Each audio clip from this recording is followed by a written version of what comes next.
자, 먼저 정책이 경제다 같이 시작하겠습니다. 오늘도 금요일마다 나오시는 김준일 시사평론가 그리고 윤영중 랩2050 대표 나오셨고요. 같이 인사드릴게요. 안녕하세요. 네, 안녕하세요. 네.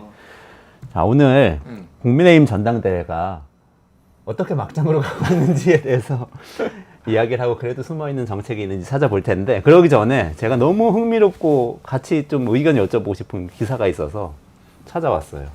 수미텔이라는 분에 대한 이야기. 기사 보셨죠? 네. 그러니까 이거 제가 기사를 봤는데 하여튼 기사 보고 검색을 해봤더니 구글링 하니까 미국 검찰의 공소장이 인터넷에 공개가 돼 있더라고요. 그러니까요. 굉장히 길어요. 뭐 의도적으로 했는지 프레스 릴리즈로 딱 나왔던데 뭐 몇 군데 이렇게 찾아보니까 전 딱 눈에 띈 게 이거였어요. 이분이 미국의 그 워싱턴에 있는 싱크탱크에서 연구원으로 활동하던 분인데 전직 CIA 요원이었고, 근데 외교부한테 전화를 받은 그 내용이 이렇게 딱 있어요. 외교부 관리가 연락을 했는데 이렇게 얘기를 했다는 거예요. 우리 대사님하고 안보실장님이 당신의 칼럼에 매우 행복해했습니다. 근데 그게 뭐에 대한 답이었냐면, 수미텔이라는 이분이 자기가 칼럼을 쓴 다음에 워싱턴 포스트에 칼럼을 쓴 다음에 칼럼 내용이 마음에 드셨으면 좋겠습니다 하고 링크와 함께 이분한테 보낸 거예요. 먼저 문자를. 그때 그거 보고 우리 안보실장님 조태용 실장이었다. 윤석열 대통령 때입니다. 2023년에 그렇게 얘기를 했다는 거예요. 그걸 보고 제가 딱 생각한 게 이거 뭐냐면은 외교부 이렇게 딱 재구성을 해보니까 외교부 관리가 이 수미테리안라는 연구원한테 연락을 했어요. 3월 6일에 연락을 했는데 연락하면서 어떤 걸 써달라고 얘기를 했겠죠. 근데 뭐 써달라는 얘기는 여기는 없어. 근데 그 다음날 워싱턴 포스트에 칼럼이 실렸는데 일본과의 화해를 향한 용감한 발걸음을 디딘 한국. 그러니까 윤석열 대통령의 방미 성과에 대한 이야기를 이제 막 하는 칼럼을 썼는데 전날 전화 받고 바로 썼다는 거예요. 이것도 굉장히 놀라웠고, 그 다음에 한국일보 칼럼 얘기가 나와요. 국내 언론으로 와가지고. 그래서 수미테리한테 또 그 다음 달 4월 10일 한국 언론용 글 써달라고 외교부에서 연락해가지고 $500 원고료 제공된다 이렇게 얘기했다는 거예요. $500면 70만 원 되잖아요. 그랬는데 그 다음에 바로 또 며칠, 요건 한 2, 3주 지났어요. 지난 다음에 한미 정상회담 탄탄해진 동맹 70년의 길 뭐 이렇게 해가지고 그거를 워싱턴에 있는 미국 싱크탱크 연구원 이름을 이렇게 딱 쓰는 거죠. 그리고 권위를 딱 실어주고. 근데 그 과정에서 명품 가방 받고 뭐 미슐랭 가이드에 나오는 뭐 식당에서 대접받고 뭐 그랬다는 얘기가 이제 있더라고요. 이거 별거 아닌 일 같은데, 근데 뭐 엄청난 일인 것 같기도 하고. 어떻게 보셨어요, 혹시? 그러니까 쟁점이 여러 개가 있어요. 지금 길게 설명을 해주셨는데, 이제 첫 번째는 이게 이제 아주 이례적인 일이냐, 아니면은 이런 이제 첩보 활동이라고 할 수도 없고, 이제 본인의 모국이라고 할 수 있는 이런 나라로부터 로비를 받아가지고 전직 이제 정보 요원 아니면 연구원들이 이렇게 활동하는 게 굉장히 이례적인 일이냐, 아니면 흔한 일이냐, 첫 번째가 있는 거고, 그 중에서도 이제 받은 것들이 소위 말해서 이제 명품백, 왜 이렇게 백이 많아? 왜 이렇게 명품백을 좋아하는 사람이 많은 거야? 그게 말이에요. 이런 거는 굉장히 이례적인 거냐, 뭐 이런 것도 있고, 또 하나는 이게 이례적이 아니라면 왜 이 시점에 미국은 이거를 공개를 했을까? 그것도 왜 한국을 왜 한국도일까? 뭐 이런 거가 있을 것 같아요. 일단 첫 번째 말씀드리면은, 이거는 이원재 대표님이 진행자께서 저보다도 더 많이 아실 것 같아요. 이거는 매우 흔한 일입니다. 그러니까 진짜로 흔한 일이고요. 뭐 소위 말해서 이제 사실상의 미국, 그러니까 워싱턴 DC 주변에는 반 로비스트, 이게 로비스트라고 여기는 이제 로비스트가 직업이기 때문에 아예 등록을 할 수 있지만 등록하지는 않아도 사실상의 로비스트 활동을 하는 사람들 정말 많거든요. 이 수미테리도 전직 CIA 요원이고, 그랬다가 나와가지고 외교안보 쪽에 연구원을 하면서 각종 이제 특히 이제 모국 쪽에 이제 청탁을 받는 거죠. 그래서 여기 내용 보면은 2013년부터 했다라는 거예요, 이거를. 그래서 박근혜 때, 문재인 때 이제 이건데, 자, 여기 그 공소장을 공개를 했거든요. 그럼 윤석열 대통령실에서 지금 문재인 때 했던 일이라고 막 이렇게 그래서 탓을 하고 있잖아요. 네, 정확하게 요건 말씀드릴게요. 뭐냐면은 검찰 공소장에 따르면은 수미테리의 혐의 내용은 박근혜 정부 때 8건, 문재인 정부 때 12건, 윤석열 정부 때 20건이에요. 윤석열 정부는 아직 얼마 안 됐는데. 그러니까 2년밖에 안 됐잖아, 지금. 사실은 이게 이제 요거와 공소장이 기재된 시점은 사실상 거의 1년 정도라고 보면 돼요. 그러니까 집중적으로 수미테리를 활용을 했다 윤석열 정부가. 물론 앞에 정부도 마찬가지고. 근데 문제는 이 명품백 받는 거 걸린 거 있잖아. 이렇게 사줘가지고 이거는 다 문재인 정부 때야. 그러니까 이제 어제 대통령실에서 문재인 정부 때 이거 걸린 거다. 애들이 해이해졌다. 이거 감찰하겠다 이렇게 나오니까 문재인 정부 때 국정원장을 지낸 박지원 의원 뭐 이런 분들이 그리고 박선원 의원. 1차장 국정원 1차장 국정원 출신 차장이죠. 예. 뭐 이런 사람들이 이제 대거 반발을 하고 있는 이런 상황. 그래서 이거는 이례적인 건 아니에요. 일단 이런 활동이 있었던 거는 다른 나라도 다 하고 하는 건다. 그러면 왜 이 시점이냐? 이게 이제 가장 그런 거죠. 그래서 뭐 오늘 한겨레 이제 기사 분석 기사를 보면은 제목이 이거거든요. 용산 도감청 들킨 미국 왜 한국 첩보 활동만 찍어 기소했나? 뭐 이거예요. 용산 도감청 그때 들켰었죠. 우리 윤석열 대통령 초기였죠. 2023년이었고요. 네. 그때 4월 달에 한미 정상회담 가는데 그때 미국에서 그게 폭로가 됐잖아요. 네. 그때 그 온라인 커뮤니티에 올라와 가지고 도감청한 내용 그래서 우리나라가 폴란드에 무기 수출한 것까지 막 일정까지 다 공유돼 가지고 그때 우리나라에서 압력이 엄청 간 게 야, 형제 국가인데 이게 도청이 말이 되냐? 이거 가 가지고 윤석열 사과 받아내라 뭐 이런 여론이 있었는데 그랬죠. 윤석열 대통령이 한마디도 못했죠. 어쨌든 친구다 뭐 이렇게 얘기를 하면 뭐 이런 상황이에요. 사실은 야 도감청 다 하는 거 아니야? 그러니까 이게 보복이라는 시각이 있어요. 그래서 미국이 야 우리도 뭐 도감청 거 그 권리에서 그렇긴 한데 니들도 이런 짓 했잖아 솔직히 이렇게 하면서 이거를 보여주기 식으로 약간 보복성으로 미국이 했다라는 거고 또 하나는 한국이 호구다 만만하다. 사실 한국의 이런 첩보 능력은 전 세계적으로 국력에 비해서 굉장히 떨어집니다. 우리나라가 G10, G8 그런 얘기하잖아요. 그런 나라들 중에서 제일 떨어져요, 솔직히.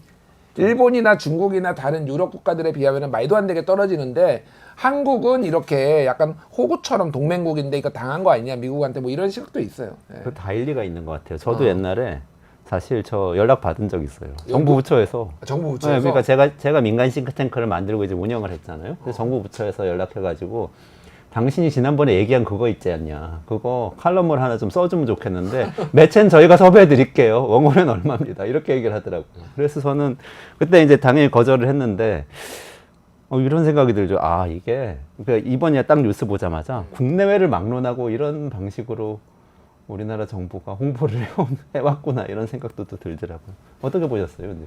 원래 이제 전문가들에게 그 칼럼을 쓰게 하는 것이, 그러니까 그 정부가 쓰는 일종의 이게 이렇게 직접적으로 대놓고 하는 경우도 있지만 이게 뭐 뭔가 그 김이 모락모락 피어나듯이 그 어떤 사전 정지 작업처럼 뭐 정부가 예를 들어서 종부세 어떤 뭐 방침을 내놓으려고 한다라고 하기 전에 희한하게 그 직전에 막 경제학과 교수들이 여러 일간지들에 종부세 문제 있다라는 칼럼들이 막 쏟아지거든요. 제 입장에서도 이 예전부터 참 이상했어요. 이게 마치 이게 합을 맞춘 것처럼 미리 탁탁 텔레파시가 통하는 건가? 아니면은 뭐 사전에 상당한 공유가 있은 다음에 너가 이제 사전 정지 작업을 하면 거기에서 이제 뭔가 벽돌을 쌓아나가듯이 이렇게 빌드업을 해나가는 건가?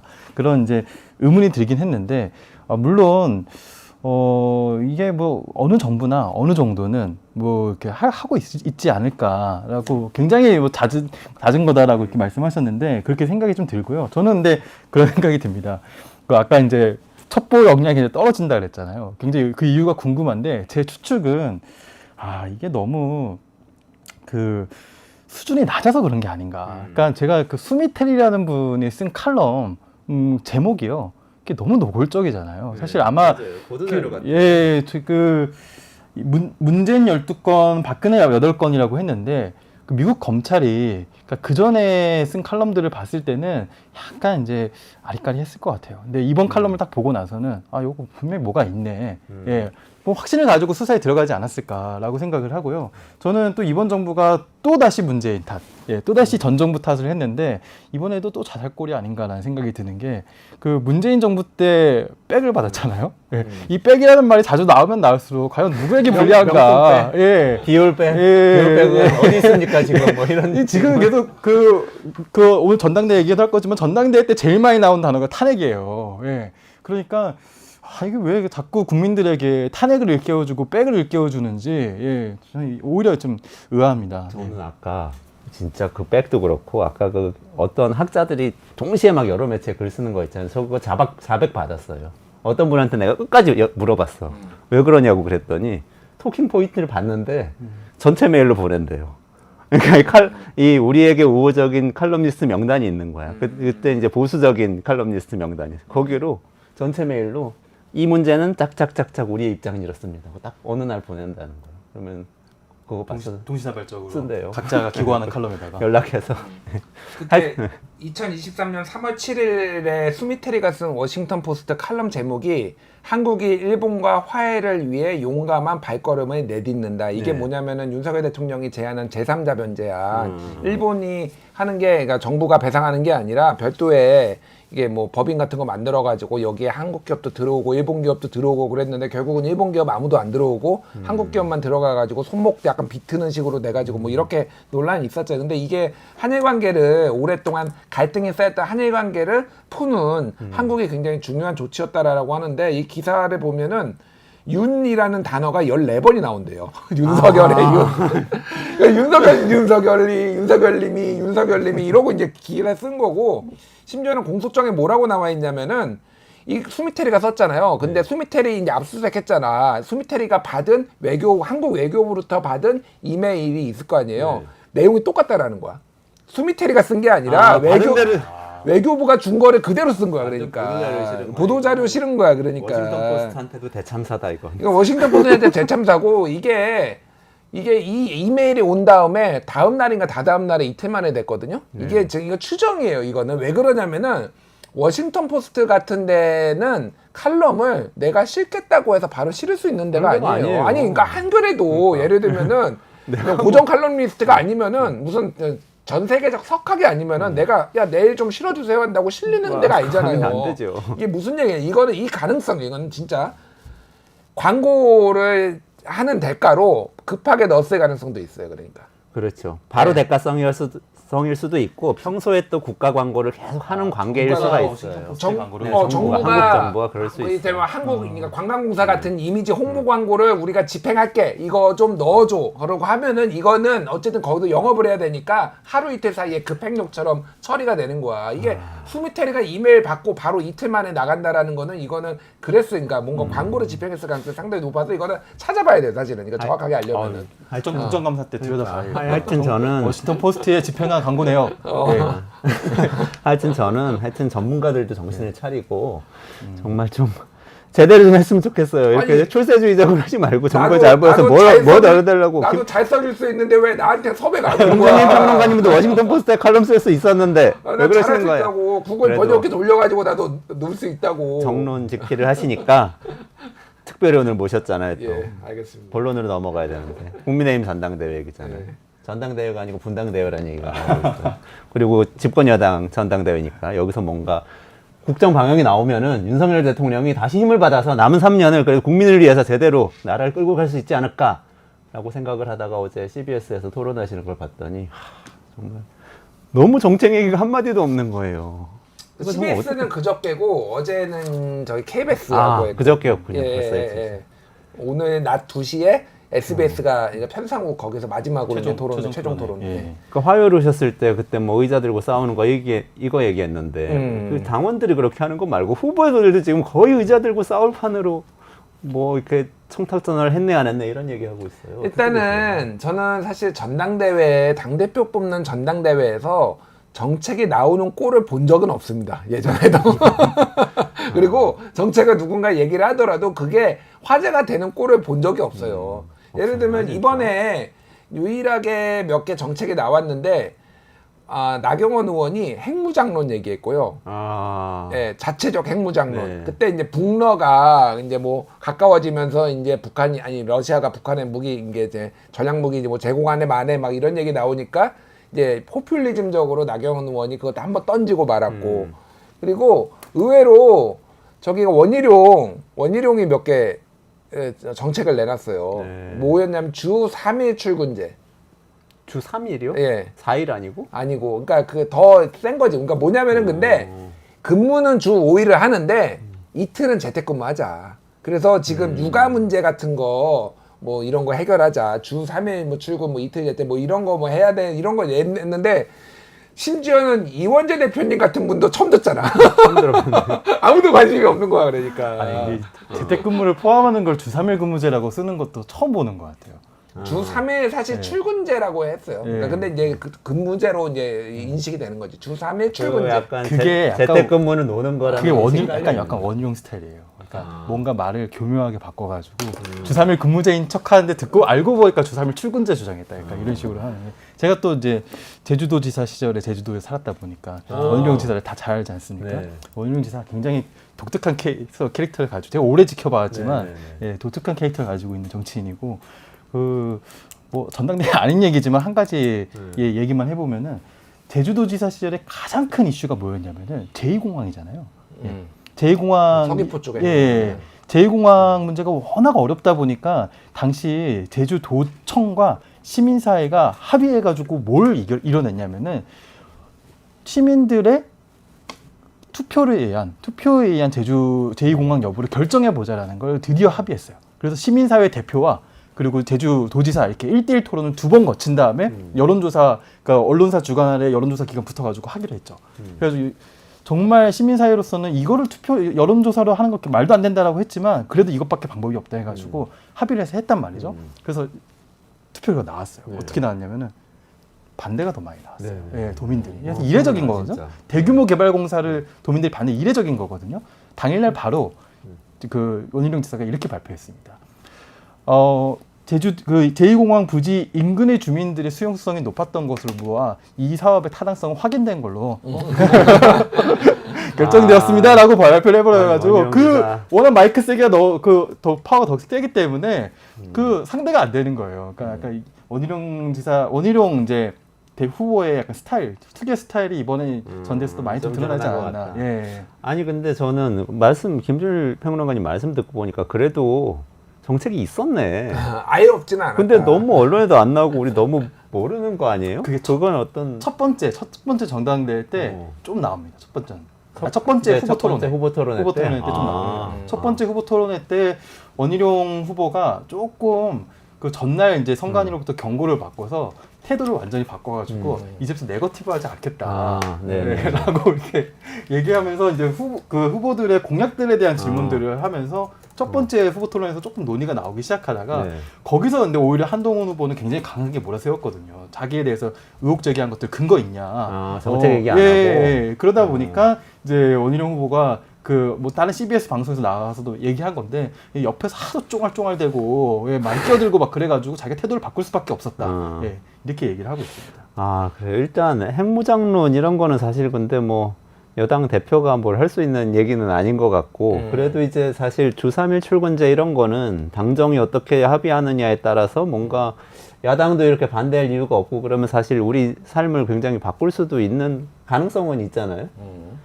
그래서 그거 하나하나 좀 짚어보면 좋겠어요. 그래도 후보별. 지금 원희룡 후보 얘기해 주셨는데 보니까 주 3일 출근제도 있고 원희룡 후보부터 한동훈 후보, 나경원 후보 이런 순서로 그래도 대표적인 거 한두 개씩은 조금 짚어보면 좋겠는데 네. 혹시 어떤 것들이 있는지 좀 소개를 해주시겠어요? 근데 그거 이전에 전당대회에서 결정하는 것부터 그 얘기부터 한번 해보고 싶어요. 왜냐하면 전당대회라는 것은 그냥 아무 공약이나 내놓는 그런 그 선거가 아닙니다. 원래 그 유럽과 미국의 전당대회의 개념에서 물론 당 대표나 뭐 공직 특히 대선 후보 선출하는 그 과정도 사람을 뽑는 것도 굉장히 중요하지만 전당대회의 굉장히 중요한 기능 중에 하나는 당의 정강과 강령을 정하는 것입니다.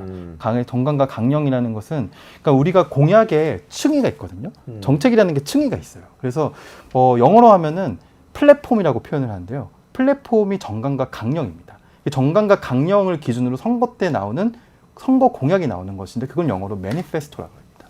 그리고 이 매니페스토의 기준 그 부합하는 일상적인 정책들을 팔러시라고 표현을 하는 것이거든요. 그래서 우리가 전당대회 때 이 플랫폼을 결정하는 거예요. 지금 그래서, 그 논의가 그 논의 전혀 안 이루어지고 지금은 안 이루어지고 있고 지금 오히려 매니페스토가 조금씩 나오고 있는 것입니다. 매니페스토가 그래서, 공약 수준이 예, 공약 수준의 얘기들이 나오고 있고 일단 공약 수준에 나오는 얘기들 그래서 지금 어떤 공약들이 나오고 있냐면은 그러니까 강령이라고 하는 게 뭐 우리는 뭐 민주주의와 시장 경제를 지향한다 뭐 이런 거예요? 이것도 약간 잘못된 한국에서 좀 오염된 강령에 대한 인식인 것 같은데요. 강령이라는 거는 그렇게 아주 추상적으로 누구나 그 동의할 만한 문장을 써놓는 게 강령이 예를 아닙니다. 들면 예전에 예. 옛날에 그 김종인 대표가 이쪽 그때는 자유한국당이었나요? 네. 가서 뭐 경제민주화 그쵸. 얘기를 했을 때 그런 수준이 강령이에요. 큰 방향도 정하는데요. 큰 방향에 가기 위한 수단과 목표도 같이 정하는 게 강령입니다. 독일 같은 경우에는 뭐 신재생 에너지의 퍼센티지를 어느 정도 갈 것이다. 미국 같은 경우에는 뭐 IRA에 부합하는 여러 가지 에너지 전환을 어떻게 할 것이다. 이런 것들이 원래 강령에 들어가는 겁니다. 목표를 한국은- 정하는 게 예, 강령이다. 숫자로 아. 정합니다. 심지어 좋아요. 미국은 숫자로 정합니다. 네, 근데 그런 지금은 내용들이 일조 없습니다. 국민의힘 전당대회에서 지금 그것을 찾아볼 수는 없다. 예. 그렇지만 매니페스토 수준의 어. 얘기가 공약- 팔러시 수준의 얘기들이 나오고 있습니다. 공약 수준의 얘기를 그래도 점검을 해보자. 후보별로 한번 얘기를 해보시죠. 예. 혹시 원희룡 후보부터. 그러면. 원희룡 네, 후보는 네. 주 3일 출근제, 그러니까 재택근무를 이틀 하고 출근을 사흘 하고, 요게 아까 전에 설명드린 거고, 수도권 원패스. 뭐 이거는 그러니까 지금 경기도하고 서울하고 뭐 이렇게 이동할 때 아직도 좀 조정해야 되는 게 많잖아요. 네, 그런 부분들을 하나로 만들겠다. 뭐 이제 무제한 교통 정기권 원패스 추진한다. 이거는 저는 뭐 불가능하다고 보진 않습니다. 사실은 이거는 지자체장이 해야 될 일이지. 지자체장들끼리 협의를 해야 되는데 뭐 그게 잘 안 되니 그러면은 여당에서 나서겠다 정도까지도 좀 이해가 가고요. 그리고 이제 단통법, 뭐 이동통신 낱말장치 유통구조 개선에 관한 법률하고 도서정가제, 책통법이라고 하는데 이거 폐지하겠다. 이것도 사실 많이 나온 얘기예요. 그러니까 단통법이 뭐 길게 설명하면 복잡하지만은 이거를 너무 많은 이 보조금 지원해줘가지고 이게 다른 문제가 생기니 이거를 제한을 한 건데 이게 또 왜곡 구조가 생겨서 없애야 된다는 여론도 있으니 뭐 이거는 할 수도 있다라고 뭐 보는 것 같은데 사실은 이 전체적으로 보면은 약간 포퓰리즘 성격이 많이 있는 것 같아요. 그러니까 특히 주 3일 출근제는 이게 보수의 가치에 맞나? 모르겠습니다. 제가 보수의 가치를 너무 좁게 해석하는 걸 수도 있지만은 보수는 어쨌든 산업계의 얘기를 좀 더 많이 듣잖아요. 뭐 노동자들의 인권도 중요시하지만 좀 뜬금없다. 왜냐하면은 일단은 기업들하고 뭐 재벌이나 이쪽에서 약간 반대 약간 뭐 하는 기사가 많이 나왔어요. 익명으로 나오긴 했는데 어쨌든 현실성 없다. 이런 얘기들이 좀 많이 나온 편이에요. 예. 일단 수도권 주 3일 출근제. 네, 주 3일 출근제는 진짜 할 의지가 있는가 약간 의문스러운 약간 그런 얘기인 것 같고요. 왜냐면은 이거는 기업들이 해야 되는 거잖아요. 네. 그걸 어떻게 만약에 강제하지? 그러니까 강제가 아니라 제가 보기에는 인센티브를 주는 형식으로 갈 것 같아요. 만약에 그러면은 왜냐하면 이게 이제 저출산 문제하고도 연결이 돼 있다라고 보는 거잖아요. 그러니까 육아를 할 시간을 더 사실 근데 그러니까 재택근무를 하면은 육아를 해야 된다라는 이런 개념적인 이런 발상도 사실은 되게 저는 그게 기본적으로 여성은 집에서 애를 보면서 일을 하게 해주겠다. 그걸 특혜인 것처럼 얘기하는 거지. 난 그거 좀. 근데 여기에 원희룡이 반드시 여성이라고만 특정 지은 건 아닌데 그런 포괄적인 개념으로 연결을 지은 것이니 어쨌든 뭐 근데 뭐 실제 육아를 하기도 하니까 뭐 그래서 어쨌든 근데 이제 이게 인센티브를 주는 방식일 거예요. 그러니까 이거를 법으로 강제하겠다라는 건 아닌 것 같고 그래서 사회적 합의 논의를 좀 해볼 수 그러니까 재택이 가능한 기업들도 사실 있잖아요. 우리가 코로나 때 해봤잖아요. 재택을. 그러니까 근데 다시 이제 돌아간다는 이유가 있는 거죠. 재택을 했을 때 감시의 문제, 이제 근로자들 감시하는 문제 뭐 이런 것들이 있기도 하니 막 별 이상한 앱들이 다 나왔어요. 그래서 자리 뜨면은 특정 시간 내에 돌아오지 않으면은 기업들에서 막 그런 것까지 다 만들 정도로 사실 이게 이제 노동자 감시의 문제가 있는데 어쨌든 중요한 거는 해볼 수는 있겠다. 저는 출진을 해볼 수는 있는데 이거를 강제하기는 굉장히 어렵겠다. 뭐 그런 생각이 들어요. 네. 원희룡 후보 공약에 대해서 어떻게 보세요? 아, 이게 수도권 원패스 같은 정책은 꼭 필요한 정책인 것 같아요. 예. 그러니까 저는 제가 고양시를 살고 있음에도 불구하고 기후 동행 카드를 쓰고 있거든요. 예, 아주 운 좋게 지축역까지만 3호선의 지축역까지만 기후 동행 카드가 마침 거기가 고양시임에도 불구하고 거기까지만 해당이 돼서 제가 차량 기지가 있어서 그런가? 모르겠어요. 어떤 이유인지 모르겠지만 아니, 그게- 그냥 저는 운 좋게 이용을 하고 그게 있습니다. 서울시가 경기도하고 서울시하고 지금 당이 다르잖아요. 예. 경기도하고 대화를 해서 다 트면은 되는데 그렇게 안 하고 지자체 기초단체 하나하나하고 지금 얘기를 하는 거예요. 그래서 김포하고 얘기하고 고양시하고 얘기하고 이래가지고 하나씩 풀어. 물론 그것도 국민의힘 시민들한테 필요하긴 하죠. 국민의힘 소속의 기초지자체장하고만 또 대화를 나누고 있는데요.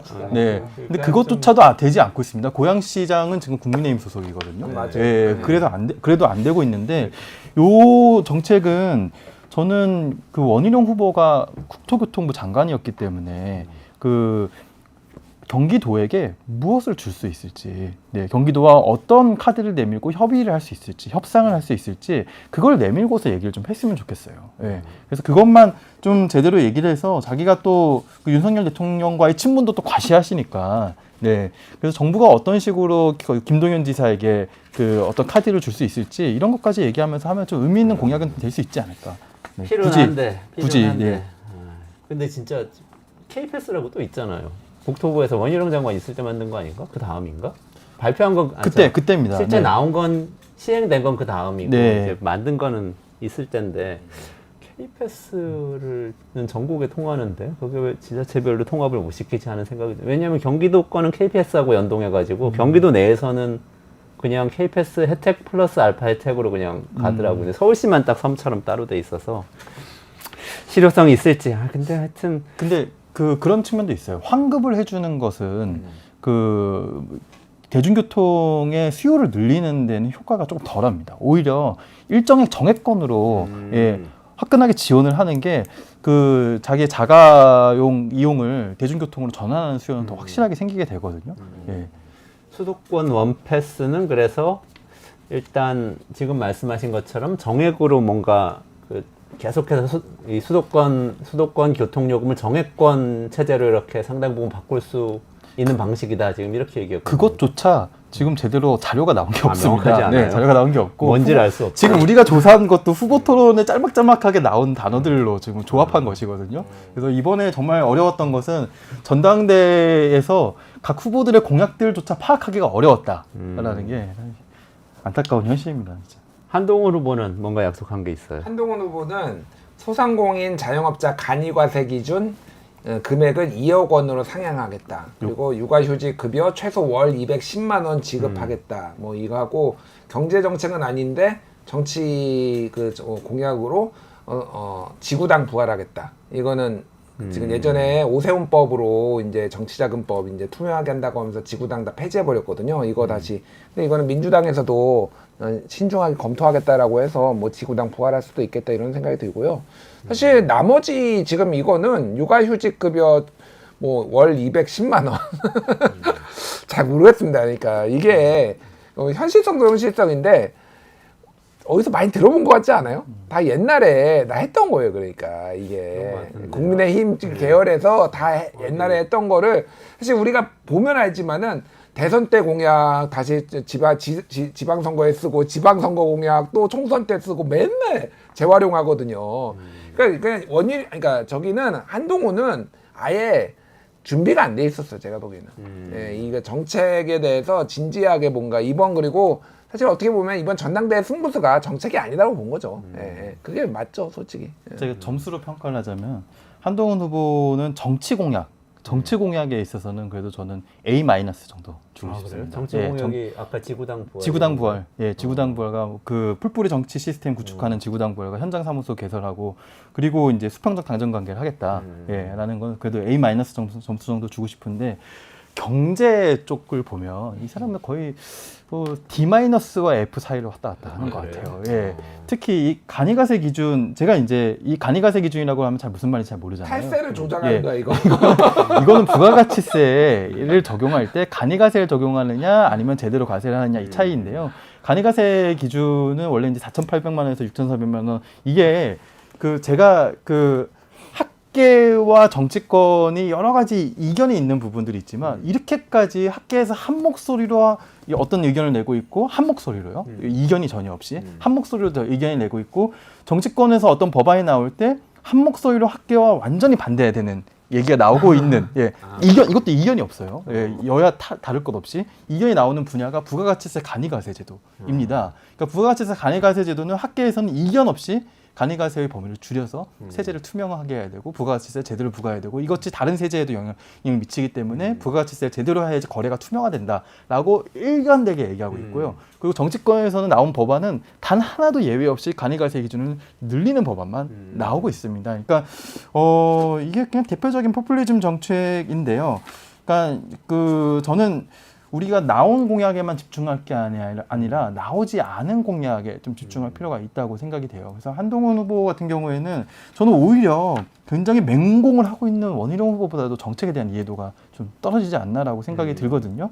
지금 윤석열 후보 특히 지난 총선에서 윤석열 대통령 예, 지난 총선에서 아주 중요한 교훈을 얻자면 물가 관리를 어떻게 할 것인지 경제 정책을 어떻게 이끌 것인지 특히 지금 뭐 미국 대선에서도 한국 많이 언급되고 있잖아요. 한국의 공장도 확 쓸어가고 있다라고 얘기하고 있잖아요. 그러니까 전 세계가 신산업 정책의 시대라고 불릴 만큼 산업 정책으로 각 국가가 정말 혈투를 벌이고 있거든요. 근데 그런 부분에서 우리 정부가 제대로 된 대응을 못 하고 있는데 집권 여당으로서 이 부분을 어떤 식으로 이끌어 나가겠다. 우리나라가 그 잠재 성장률도 엄청 떨어지고 있지만 더 문제인 거는 잠재 성장률만큼의 성장률이 안 나오고 있어요.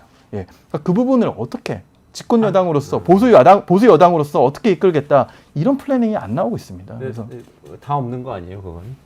한동훈 후보는 없는 게 아니고 원희룡 후보도 없고 그래도 약간은 있는. 좀 기대를 제가 했나 봐요. 네. 한동훈 후보는 그래도 있을 수 있었다.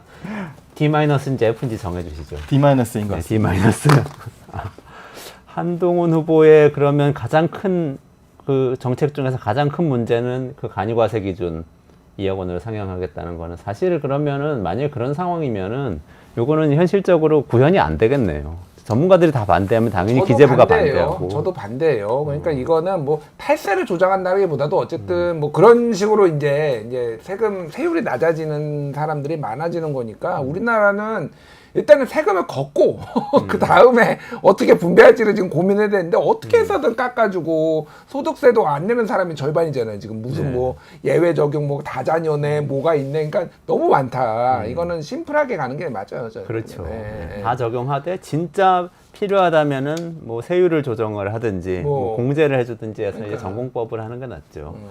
아니 근데 사실은 두 분 얘기를 들어봐도 이게 좀 밋밋하잖아요. 원희룡, 한동훈 후보. 근데 솔직히 나경원 후보는 나는 좀 구미가 땡겼어요. 왜냐하면 자극적이야. 자, 핵무장하자 얘기 있죠. 그 다음에 외국인 근로자 최저임금 구분 적용 논의하자. 이거는 최저임금제도 근간을 흔드는 거잖아요. 그 다음에 저출생 시대 대비해서 홍콩, 싱가포르의 외국인 가사도우미 간병인 적극적으로 들여오자. 이런 얘기는 되게 논쟁적인데 어떻게 보셨어요?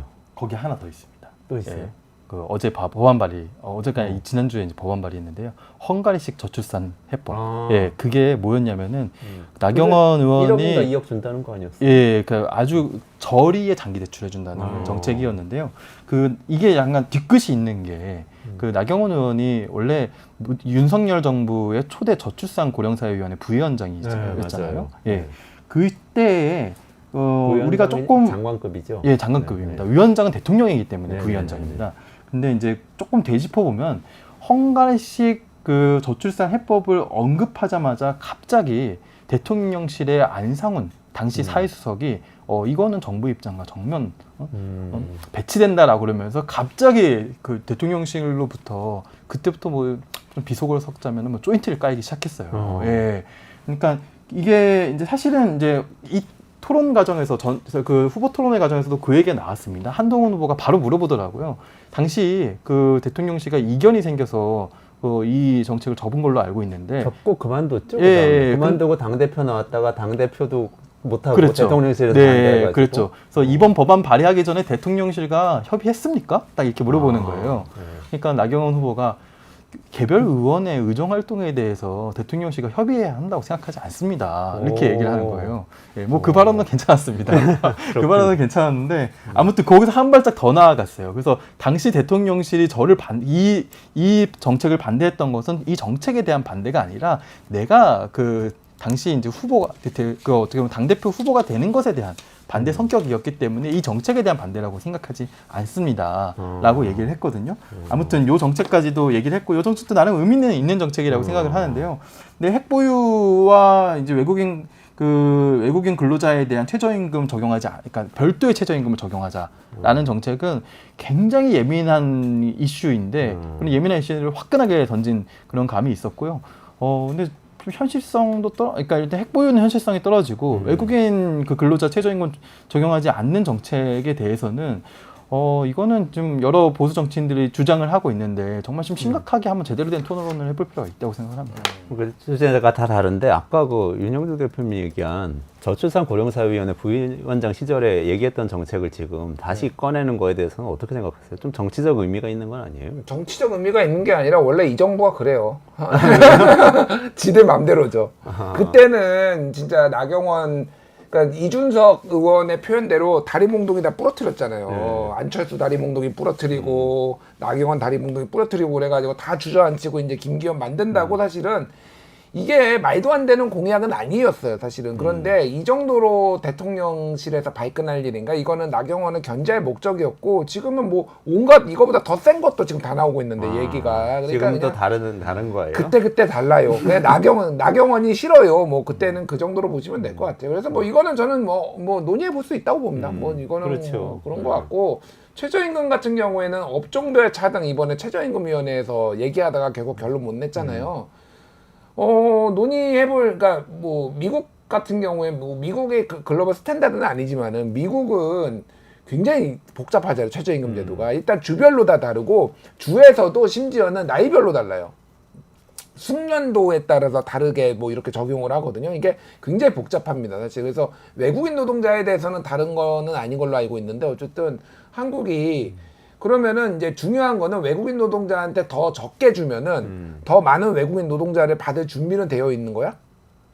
그러니까 내가 나경원 의원한테 묻고 싶은 거예요. 그러니까 이게 왜냐하면 지금 이 문제가 있는 거예요. 그 외국인 혐오와 차별 문제가 지금 생기는 이유 중에 하나가 외국인들이 우리 일자리를 뺏어간다라는 이를테면 건설 현장에 이런 분위기가 있거든요.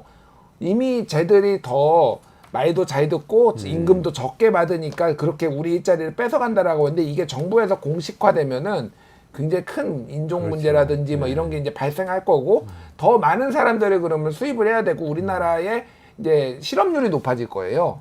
그거를 이제 감당할 수 있느냐 그 얘기까지 하면은 저는 뭐 논의를 해볼 수 있다고 봅니다. 그거를 근데 이런 식으로 뚝 던질 문제는 아니다. 확실한 건.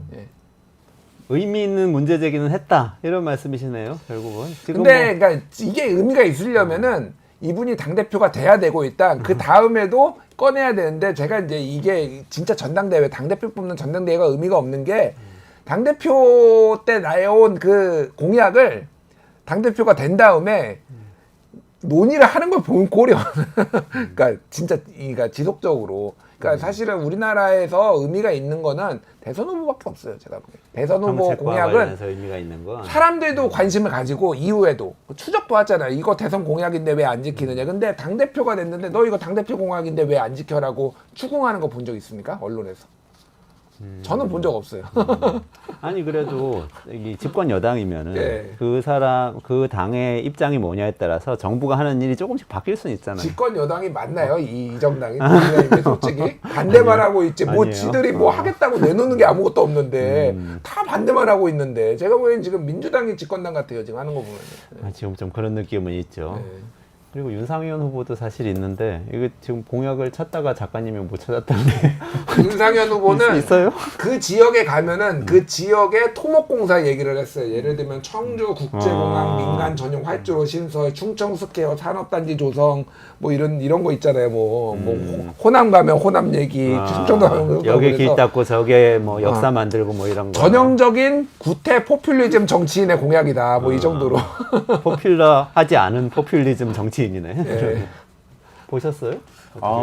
말씀하신 대로 뭐 광주 가면은 광주의 제2당사 만들겠다라든지 뭐 의미가 없지는 않지만 본인이 왜 그 전국구 정치인이 되지 못했는지 뭐 이번 좀 선거를 통해서 보여주는 게 아닌가라는 생각이 듭니다. 그러면은 괜찮은 정책 측면에서 괜찮은 사람은 없는 거고 의미도 별로 없는 거예요. 어떻게 해야 되지 마무리를?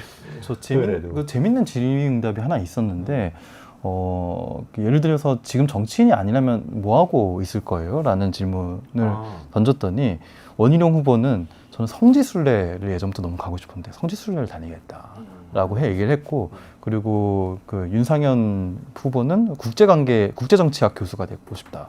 그리고 한동훈 후보는 자기 변호사 안 하고 형사소송법 로스쿨에서 교수할 거다라고 했는데 나경원 후보 발언이 제일 마음에 들었어요. 그냥 아이들이랑 놀고 싶다. 아이랑 놀고 싶어 같이 밥하면서 그냥 그냥 시간 보내고 싶다. 그런 거 너무 그런 걸 못 해본 것 같다.라고 얘기를 했거든요. 하지만 그 발언은 너무나 마음에 들었는데 본인이 내건 정책은 돌봄을 가장 값싼 가격으로 외주화하려는 정책을 내놨다는 거죠. 그래서 저는 이렇게 묻고 싶어요. 본인의 집에서 담당하는 돌봄부터 그렇게 한번 할 용의가 있느냐. 우리가 이제 돌봄을 가장 값싼 노동, 가장 값싼 이제 그런 이제 것으로 치부해 버렸을 때, 그것이 미치는 다른 사회적 영향들이 있거든요. 오늘 토론에서 다 얘기하기는 어렵지만, 아무튼 굉장히 의미 있는 질의응답이었고, 어떤 사람들인지 좀 알 수 있는, 하지만 정책적인 지향이랑 좀 달랐지 않나. 그건 미국식이네요. 미국 사람들이 왜 장관 그만두거나 정치 그만둘 때 다 아이들과 많은 시간을 보내기 위해서 그만둡니다. 이러면서 사퇴를 하더라고요. 사실 그러니까 이제 나경원 의원의 그러니까 장애가 있잖아요, 아이가. 그래서 여러모로 사실 이미지가 나쁘지 않고 좋았는데 이제 부정 입학 의혹 뭐 이런 게 그 학점 뭐 이렇게 뭐 부모 찬스로 줬다는 뭐 이런 의혹입니다. 그래서 뭐 이게 굉장히 이미지가 좀 많이 좀 퇴색된 것 같고, 원희룡 후보한테는 제가 진지하게 진짜 말씀드리고 싶어요. 산티아고 한 달 정도 좀 걸으시라. 그리고 화를 좀 가라앉히시라. 아니, 산티아고만큼 좋은 제주 올레길이 있는데. 아니 뭐 제주 올레길은 어쨌든 뭐 본인이 알아서 하시고 제주지사 하셨으니까 성지순례를 가시고 싶다고 하니, 그러니까 산티아고가 성지는 아니지만 어쨌든 여기를 걸으면서 이제 성찰하고 우리나라에서 굉장히 유명하잖아요. 그러니까 좀 그 화 좀 그놈의 성질 그놈의 성질 진짜. 맨날 화가 나 있어. 화는 내가 낼게. 화는 내가 전문이라고. 그러니까 좀 차분하게 좀 하셨으면 좋겠다. 하남 김준일 평론가님, 그래도 우리 총점 한번 매겨보죠. 아, 총점이요? 이번 국민의힘 전당대회에서 나온 정책 공약들. 저는 비유를 할게요. 비유를 그냥.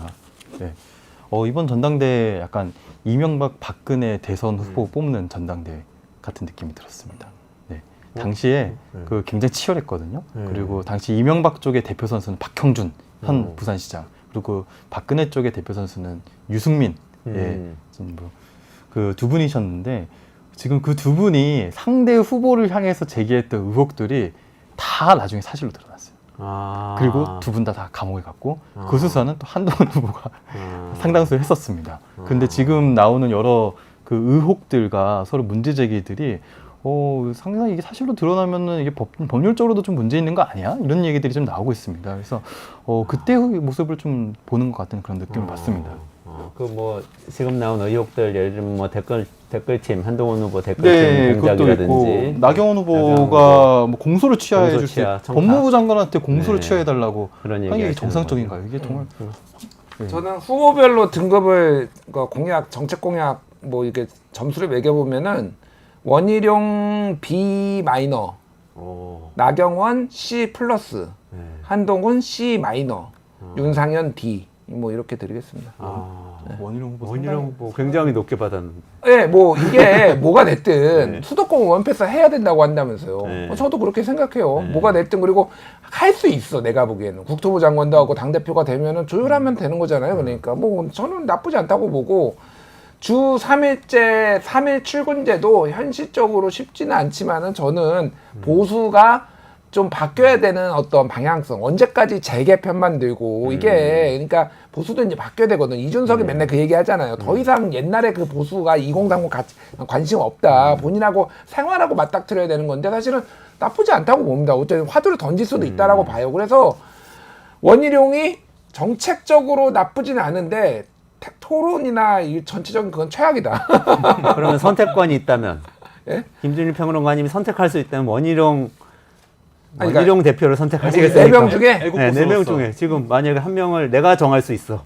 국민의힘 당대표. 새로 하자. 4명 다 아니야. 새로 하자.